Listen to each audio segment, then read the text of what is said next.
Hola amigos, un gusto nuevamente estar con ustedes. Gracias por acompañarme aquí en el canal. Vamos a continuar con el tema del narcisismo porque todavía hay información importante que señalar y tiene que ver con los tipos de narcisismo. Y quiero tocar este tema porque me he dado cuenta que hay mucha información al respecto y se hablan de distintos tipos de narcisismo. Hay quienes hablan de 5 tipos de narcisismo, 3 tipos de narcisismo, 12 tipos de narcisismo. Y realmente yéndonos a la fuente clínica y profesional, que es el Manual de Psiquiatría, el DMS-5, únicamente nos habla del trastorno narcisista de la personalidad. Únicamente la personalidad narcisista y sí en qué momento se puede considerar un trastorno. Sin embargo, hay aportaciones muy interesantes de algunos psiquiatras que aquí les voy a dejar los datos en relación a 2 subtipos. Entonces estamos hablando de la personalidad narcisista primero que nada. 2, ¿en qué momento se convierte en trastorno de la personalidad narcisista, el TPN? Y cuáles son los tipos o subtipos de narcisismo. Esto visto desde sus motivaciones. Habrá gente que tenga sus propias opiniones al respecto, pero lo que hasta hoy se conoce como narcisismo solamente está la personalidad, el trastorno y los 2 subtipos. Claro que tenemos a Erich Fromm, que es muy digno de comentar y de tomar en cuenta, desde luego que sí. Por los años 60 se le hace aportaciones y descubre a un tipo de personalidad narcisista que él denomina como perverso o maligno. También la voy a mencionar, voy a tocar más o menos de qué se trata. Sin embargo, este tipo de personalidad no se encuentra dentro del DMS-5, dentro del Manual de Psiquiatría y Estadística para los Trastornos Mentales. Bueno, empecemos con el narcisismo. Este tema de narcisismo es bastante popular en psicología y hay un médico inglés, Ellis, les dejaré el nombre completo, lo identifica por primera vez a finales del siglo XIX. Freud ya hablaba sobre que este comportamiento narcisista es bastante normal, es parte del desarrollo, de hecho lo vemos en los niños, todos los niños son narcisistas, tienen un comportamiento instintivo de ese yo tan presente, ¿no? tan egoísta. Pero hasta cierto punto, pues es perfectamente normal, es una forma de supervivencia. Sin embargo, Freud también alertó que si esto se prolongaba hacia la edad adulta, es entonces donde se podría presentar lo que se conoce ya como trastorno de la personalidad narcisista. Hemos comentado en otros videos que el narcisismo es una personalidad que se caracteriza principalmente por ese sentido de grandiosidad, esos comportamientos de soberbia, de arrogancia, de altanería, que no son otra cosa que rasgos que expresan una desproporcionada valorización del yo o una idealización del yo. Cuando a esta tríada se le agrega el ingrediente desprecio, es entonces cuando vamos a empezar a ver lo que sería ya el trastorno de la personalidad. Pero nos hace falta algo más y es la falta de empatía. Podemos ver personalidades narcisistas que se dicen con rasgos narcisistas y bueno, no dejan de ser esas personas muy vistas, muy vanidosas, muy arrogantes, soberbias. Pero cuando ya observamos la falta de empatía y el desprecio, ya estamos hablando de un trastorno. ¿Y qué es lo que sucede con la mente de esta persona que llega a este trastorno de la personalidad? Sucede que hay una disfunción cognitiva que se conoce como dicotomía. Es decir, lo que está fuera es malo y lo que está dentro es bueno. Lo que yo tengo está bien y lo que tú haces o lo que tú me presentas, si es distinto a lo mío, si no lo identifico como algo que yo tengo, lo voy a ver como una amenaza, como lo voy a desechar y va a pasar a ser algo malo, algo que voy a descartar. Esto es una problemática de disfunción en la cognición, tiene que ver con situaciones de paranoia y de psicosis. Y este pensamiento dicotómico es el que te pierde y te crea una visión alterada de la realidad. No estás viendo claro, no estás interpretando las cosas de una manera integrada, bien filtrada. Y bueno, basados en otro tipo de clasificaciones, el PDM es otro tipo de manual llamado psicodinámico. Les voy a dejar aquí los nombres de los 3 psiquiatras que hacen estas aportaciones y que identifican los 2 subtipos, que sería el narcisista clásico o narcisista inconsciente y el narcisista vulnerable o el narcisista encubierto. Estos 2 subtipos de narcisista, vamos a ver de qué trata.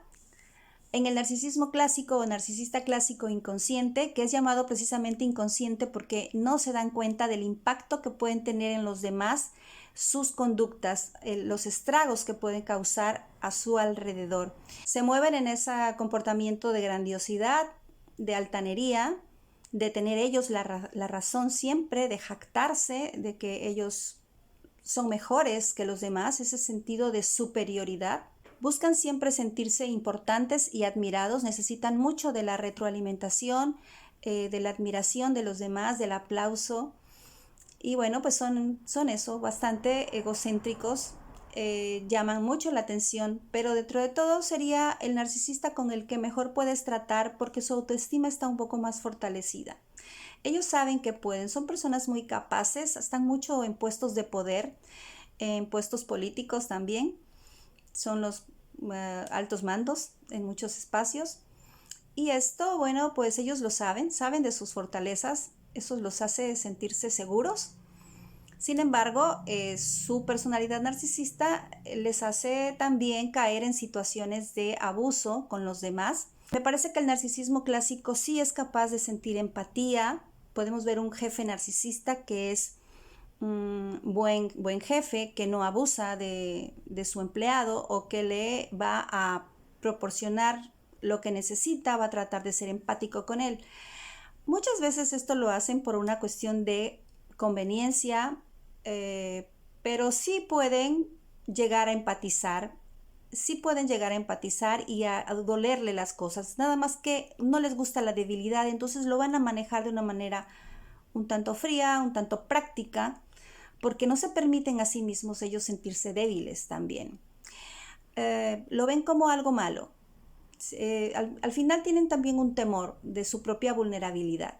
Pero digamos que dentro de los narcisistas sería el más fácil de tratar y el menos peligroso. Es mucho más fácil tratar con alguien que te deja ver quién es de manera abierta, que de momento te puede pues desagradar por su personalidad tan explosiva y tan presente, tan protagónica. Muchas veces también son carismáticos y tienen muchos seguidores este tipo de personas. El otro narcisismo sería el narcisismo vulnerable, también llamado encubierto. Y es un narcisismo en el que vamos a ver una persona tímida, insegura, acomplejada, una persona que se va a pegar a lo mejor al otro, al jefe, como para quedar bien, va a dar regalos, va a estar como de queda bien, tratando de tener en un lugar. Este tipo de personalidades son más oscuras, guardan todo, guardan la envidia, no te van a dejar ver su ira tan fácilmente, todo está muy interno. Esta personalidad puede ser incluso más manipuladora porque lo van a hacer de una manera muy velada.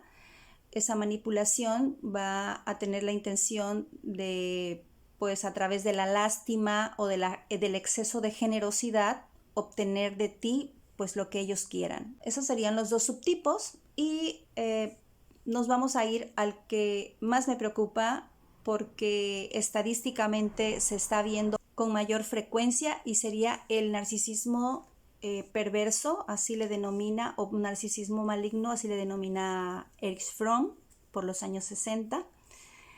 Y aunque no es un narcisismo que esté considerado dentro del DMS, hoy en día está perfectamente identificado dentro del campo de la psicología. Y el narcisismo maligno se refiere a una persona altamente manipuladora y explotadora. Tienen mucho menos empatía que los otros. Pueden tener rasgos psicopáticos o sociopáticos y tienen un sentido de la crueldad que los diferencia de los otros 2 tipos de narcisistas. El objetivo principal de los narcisistas malignos es dominar y controlar, y utilizan el engaño y la agresión. Muestran total falta de remordimientos por sus actos. Estos narcisistas malignos, realmente lo más preocupante es que tienen un comportamiento lindo, seductor, son controlados, son personas de apariencia segura, con una gran confianza en sí mismos, y lo preocupante es que engañan, te pueden engañar y te pueden engañar durante muchísimo tiempo. Digamos que este tipo de narcisismo está entre el trastorno de la personalidad narcisista con la psicopatía, es como una mezcla. Aunque hay diferencias entre un psicópata como tal y un narcisista perverso. Cualquiera de los dos no necesita ser precisamente un criminal. Simplemente su maldad va a ser una maldad emocional, que bueno, yo creo que también debería ser un crimen, el daño emocional. Y ya haré otro video en relación para ver las diferencias de estos dos tipos de personalidades que serían el psicópata y el narcisista perverso. En sí, ¿dónde estaría la diferencia de estos dos seres? Pero volviendo al narcisista perverso, la peligrosidad que presenta es que son personas crueles. Ellos van a experimentar un sadismo a la hora de verte sufrir. Digamos que no se van a doblegar, van a mantener esa postura. Y lo más oscuro de ver es que parece ser que es planeado, es decir, ellos han actuado así para llevarte a esos niveles de desajuste emocional porque es su alimento. Entonces ahí está lo pervertido de este tema, de necesitar que el otro esté en una situación de caos doloroso para que yo pueda nutrirme. Eso es la parte más retorcida de este tipo de personalidades. Yo espero que les haya quedado un poco aclarado. Y cualquier duda, por favor, déjenmelo en los comentarios. Con todo gusto, si quieren tratar de algún tema y conocer mi punto de vista, pues me aplico a estudiar y a interpretar y a compartirles por aquí, amigos, y gracias una vez más por estar conmigo. Les mando un fuerte abrazo y nos vemos en un próximo video. Adiós.